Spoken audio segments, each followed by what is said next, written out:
Isang mapagpalang araw po sa ating lahat, lalong-lalo na sa ating mga member consumer owners.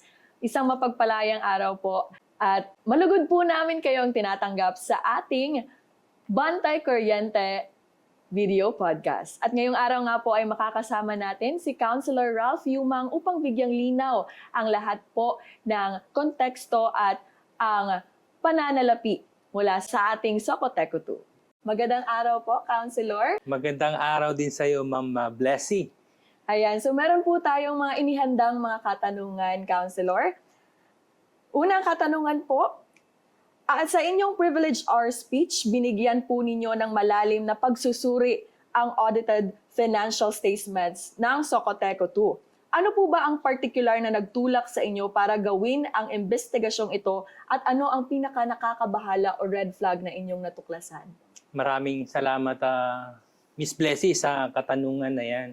Una, gusto ko lamang na ibahagi ang aking karanasan. I have spent many years in business sector analyzing cash flows, inflows, and outflows. No? Knowing the efficiency of every business sector. Sa iyong katanungan, Ma'am Blessy, nakarating kasi, no? O narinig namin. In fact, narinig lang namin una talaga sa social media ang tungkol sa Socoteco.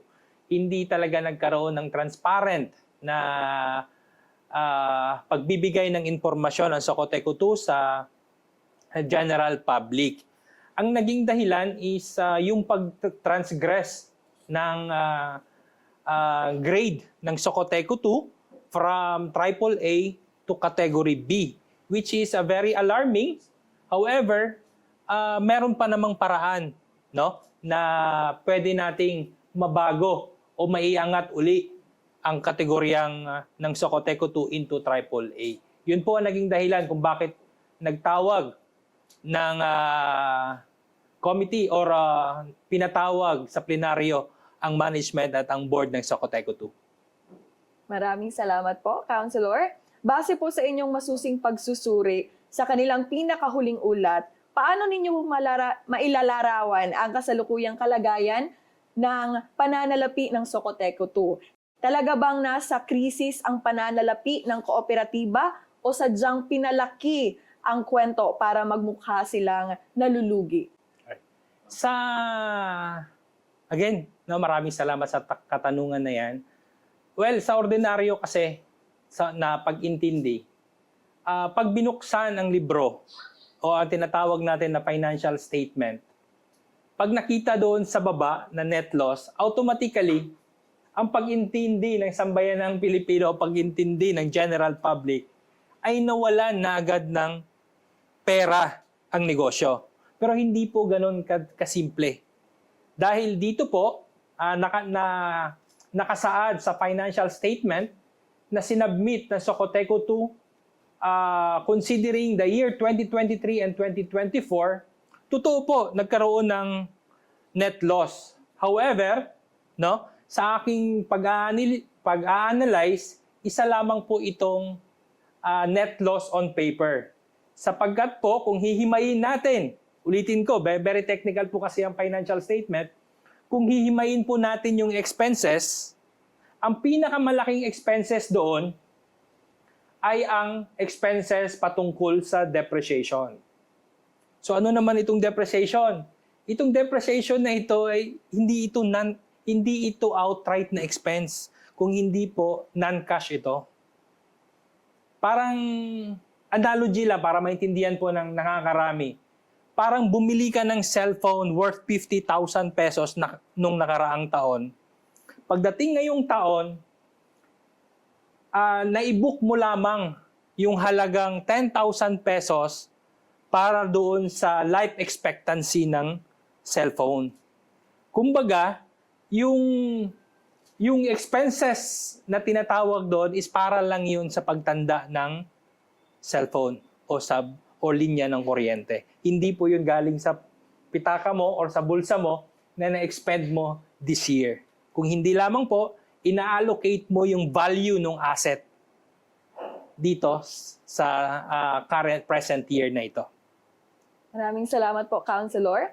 Ang sunod po nating katanungan, bilang isang hinalal na opisyal, gaano kadaling makuha at gaano ka-transparent ang Socoteco 2 pagdating sa pagbibigay ng kanilang audited financial statements? Nakaranas ba kayo ng pagpigil o pag-atubili mula sa pamumunuan nang simulan ninyong busisiin ang kanilang mga record? Actually, Miss Blessy, talagang nahirapan ang sangguniang panglungsod na mag-usisa. No? Hiningi namin, subalit merong mga pag-aatubili sa Board of Directors, no, na mag-provide ng financial statement. However, the council made a letter, a legal letter, requesting for such document, and naisabit naman po nila the following week, no? And yun na nga, sa pag-uusisa nga natin, natuklasan natin na merong mga tinatawag na net loss. Subalit sa aking pag-aanalisa ay net loss po lamang ito sa papel, hindi po sa katayuan talaga ng Socoteco 2. Maraming salamat po, Counselor. Paano isinasalin ang mga natuklasang ito sa pananalapi? Partikular na ang mga inulat na pagkalugi sa buwanang bayarin sa kuryente ng mga konsumidor sa General Santos City at mga karatig lugar. Ang mga consumer owner ba ang pumapasan sa mga kakulangan at hindi epektibong pamamahala sa pananalapi ng kooperatiba? Okay. Yung sa tinatawag na gastos na pinapasan ng member consumer owners, ay ito lamang pong tinatawag na system loss. No? Sa system loss naman, may dalawang aspeto, technical and non-technical. No? Itong technical ay wala pong sagot dito sapagkat ito po ay regular na nawawalan talaga ng kuryente or expense po talaga yan. No? Dito tayo tutungo sa non-technical na system loss. Itong tinatawag natin na pilferage. Ito yung pwede pa nating maiwasan sa pamamagitan, no, ng pag-upgrade ng mga equipment ng Socoteco 2. And sa aking opinion, no, dahil sa aking pamamahay, nagpalit na rin po ng meter 2 to 3 years ago. So I believe po, ongoing na po yung pag-change ng mga meters sa bawat household. And isa po itong mabisang paraan para malabanan itong mga nakaw o pagnanakaw ng kuryente. Maraming salamat po, Counselor. Paano tumugon ang pamunuan o ang Board of Directors ng Socoteco 2 sa mga natuklasan na iniharap ninyo sa sangguniang panglungsod? Nagbigay ba sila ng mga makatwirang paliwanag sa agwat ng kanilang iniulat na pagkalugi at ng kanilang aktual na cash flow? Sa katunayan po, ang naging takbo ng plenaryo ay mukhang nasa defensive mode sila. Sa mga imbitasyon namin sa management na kung saan gusto talaga naming ipatawag, ngunit hindi tayo nabigyan ng pagkakataon na makausap sila kasi sila po dapat talaga yung involved, no, o sasagot sa bawat katanungan dahil sila po yung nagpapatakbo ng Socoteco, hindi ang Board of Directors. Ang Board of Directors is on the regulatory side lamang or policy making. Hindi po nagpapatakbo sa aktual na operasyon ng Socoteco. Kaya nga po, nakakalungkot isipin, no, na isa naman tayo sa member consumer owner and hindi tayo napagbigyan na buklatin, no, o alamin ang tunay na katayuan ng Socoteco 2 sa pamamagitan nitong mga tao na nakatalaga sa management po ng Socoteco 2. Councilor Ralph Yumang, ang National Electrification Administration o NEA ang may tungkuling mga siwa sa mga electric cooperative. Sa inyong mga natuklasan na audited financial statements, sa tingin nyo ba ay nagkaroon ng pagkukulang sa panig ng NEA sa kanilang pagsubaybay at pag-audit? Sa aking pananaw, no, dahil maagang nagkaroon ng step-in rights, no, itong National Electrification o tinatawag natin na NEA last January 2025 ay napakaganda sanang hakbang tungo sa pagbabago ng Socoteco 2 for the improvement of Socoteco 2. However, hindi po natin nakita o hindi po natin naramdaman ang presensya o ang trabaho o ang output ng NEA during the time from January 2025 to March 2026. Bakit? Bakit ko nasabi? Ni hindi man lamang nagkaroon ng mga rekomendasyon sa pagpapababa ng mga expenses, sa pagpapababa ng general and administrative expense. Ulitin ko, nabanggit ko na rin ito during sa plenaryo. Napapaloob doon sa expenses ang 87 million and 81 million year on year from 2023 to 2024 accounts receivable coming from own management. Napakalaking question mark. Bakit inalaw ng management na magkaroon ng advances na ganoon kalaki and still unliquidated? Napakalaking tanong po yan na dapat sasagutin po ng Board of Directors. Subalit, ulitin ko nga, hindi tayo napagbigyan ng pagkakataon, no, na maitanong yan during the plenary dahil po hindi pa po available that time ang financial statement. Paano po ba ninyo masisiguro, sir, na ang lahat po ng financial statements ay maging transparent po sa ating mga member consumer owners? Well, being a cooperative, no, under the regulatory, under PD 269 and regulated by NEA, it should be available all the time, no. And if not, at least man lamang during assembly, dahil ang kooperatiba ay required na mailatag ang totoong katayuan ng Socoteco 2 bawat taon, and hindi po yan ay palabas ng ating mga butihing opisyal ng Socoteco 2. Gaano po ba kahalaga na dapat na malaman ito ng mga member consumer owners, sir? Napakahalaga dahil tayo ang may-ari ng Socoteco, no? Hindi po dapat tayo magiging blinded sa mga trabahante na tayo mismo ang nagtalaga. Ulitin ko, tayo ang may-ari. Ikaw, ako, tayong lahat mga general ang may-ari ng Socoteco 2. Kailangan maging transparent po dapat itong kooperatiba sa ating lahat, sa ating mga consumer owners. Kadalasan po ginagamit ang issue ng pagkalugi sa mga pabor na sa privatisasyon o joint venture agreements para bigyang matuwid ang pagpasok ng mga malalaking korporasyon. Base sa inyong pagsusuri, kailangan ba talaga ng Socoteco 2 ng tulong mula sa labas o kaya naman itong marisolba sa pamamagitan lamang ng mas mabuting lokal na pamamahala at mahigpit na disiplina sa pananalapi? Salamat, Miss Blessy. Ulitin ko,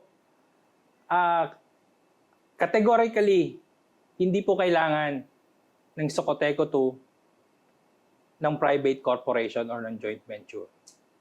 Dahil ang katanungan nyo po ay patungkol sa financial condition. Ang financial condition po ng Socoteco 2 na nakasaad sa audited financial statement ay positive pa po ang equity nito. Nasa 4.1 billion ang assets. Ang liabilities naman is, kung hindi ako nagkakamali, umabot kumulang 1.7 million, thereby having a net positive equity of around 1.3 to 1.7 million. Isa sa requirement ng transgression is negative net worth o tinatawag nating negative equity. Ulitin ko, naaayon sa libro ng Socoteco, positive pa po ang figure o ang total equity ng kooperatiba. Pagdating naman dito sa net loss na sabi ko nga kanina, automatically, nakapag nakita ng mga general ang libro na negative agad, is hindi yan ibig sabihin na nawalan ka agad ng pera. No? Dahil nga itong kooperatiba natin ay ang negosyo is distribution, so malaking halaga talaga yung pag-i-age ng mga linya ng kuryente. So hindi po yan actual money na nawala sa bulsa, kung hindi po aging po ang mga linya ng Socoteco 2. Ngunit hindi po yan ang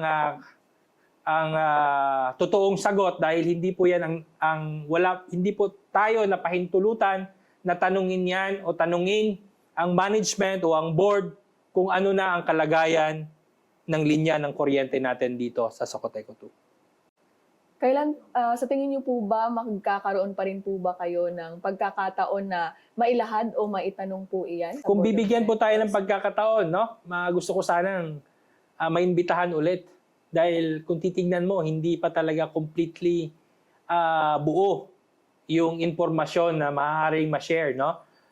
They are holding it pa talaga sa totoo lang, withhold ng board o ng management ang totoong nangyari dito sa Socoteco 2. And I've heard na may mga gag order.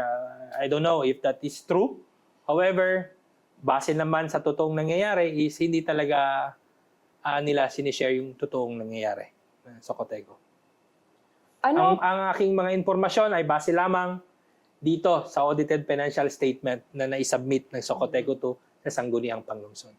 Ano po ba ang mga konkretong hakbang sa batas, mga resolusyon o ordinansa na pinaplanong isulong ng Sangguniang Panglungsod upang maprotektahan ang interes ng ating mga MCOs batay po sa inyong paglalahad? Yeah.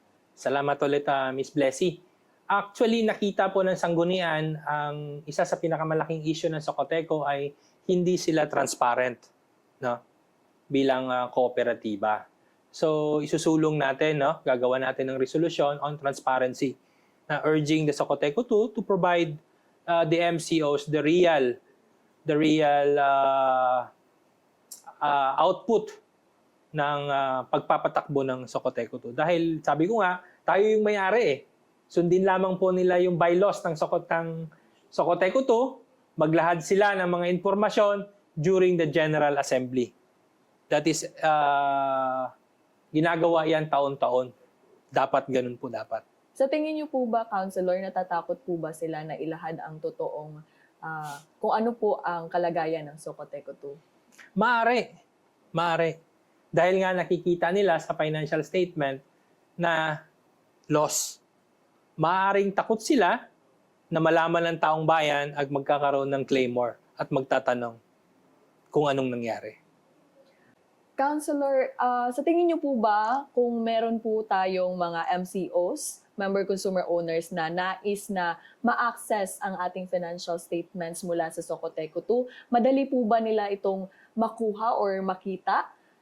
Given po na maging sa inyo ay hindi po sila makapagbigay ng totoong financial statements. Ano po ba ang proseso na maaari nilang gawin? Actually, napakagandang tanong yan, no? And sa ngayon, in my personal knowledge and opinion, hindi po natin ma-access yan online. Dapat kailangan ma-access yan online for sustainability ng ating kooperatiba. Dahil yan lamang po ang pagpapakita kung ano ang takbo ng operasyon ng kooperatiba. Sa mga pribadong korporasyon,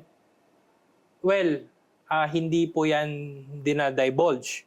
No, ngunit dahil hindi naman ito private, lahat naman tayo mga owners, I would suggest and I would really recommend that these books should be put into public, no? Para sa viewers ng nakakarami, ng general public.